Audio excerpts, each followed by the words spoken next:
एका जंगलामध्ये एक गरुड व एक घुबड राहत होते। हे एकमेकांचे जणू शत्रूच होते। ते खूप दिवस एकमेकांशी भांडत असत। एक दिवशी ठरवतात की आपण आता मित्रत्वाने वागायचे।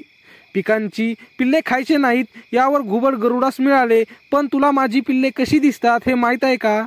तुला माझी पिल्ले माहीत नसतील तर तू दुसऱ्या पक्षाचे म्हणून माझीच पिल्ले खाशील, अशी मला भीती वाटते। गरुड म्हणाले, खरंच यार, तुझी पिल्ले कशी दिसतात हे मला माहीतच नाही। यावर घुबड म्हणाले, माझे पिल्ले खूप सुंदर दिसतात, त्यांचे डोळे व पिसे सुंदर दिसतात, त्यांचे सगळं काही सुंदर असतात।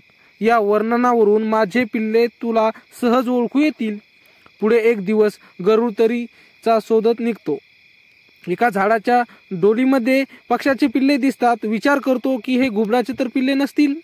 पिल्ले घाणेरडी, कंटाळवाणी आणि कुरूप होती। यावर त्या गरुडाला लक्षात येते की आपल्याला घुबडाने सांगितले होते की माझी पिल्ले सुंदर आहेत। त्यावरून त्याला ही घुबडाची पिल्ले नाहीत असे समजून आपल्याला खाण्यासाठी काहीच अडचण नाही असे त्याला वाटते। तू त्या पक्ष्यांना फत्ते करतो। घुबड त्या डोली जवळ येतात।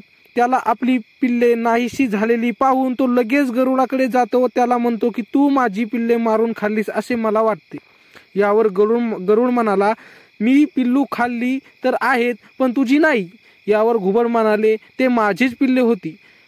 म्हणाले, यावर माझा काही दोष नाही, तू आपल्या पिल्लाचे खोटे वर्णन केलेस, त्यामुळे मी त्यांना ओळखू शकलो नाही। इतकी क्रूर पिल्ले घुबडाची नसतील, एखाद्या दुसऱ्या पक्षाची असतील असे समजून मी त्यांना मारून खाल्ले, यात माझा काही अपराध नाही। तात्पर्य, स्वतः संबंधी खरी हकीकत लपून ठेवणे, भलतीच हकीकत सांगणाऱ्या मनुष्य शेवटी आपणास संकटात पाडून घेतो। तर मित्रांनो, ही छोटीशी गोष्ट कशी वाटली कमेंटमध्ये नक्की सांगा आणि आमचे असेच नवीन व्हिडिओ पाहण्यासाठी चॅनलला मात्र सबस्क्राईब नक्की करा। भेटूया पुढच्या व्हिडिओमध्ये, तोपर्यंत धन्यवाद।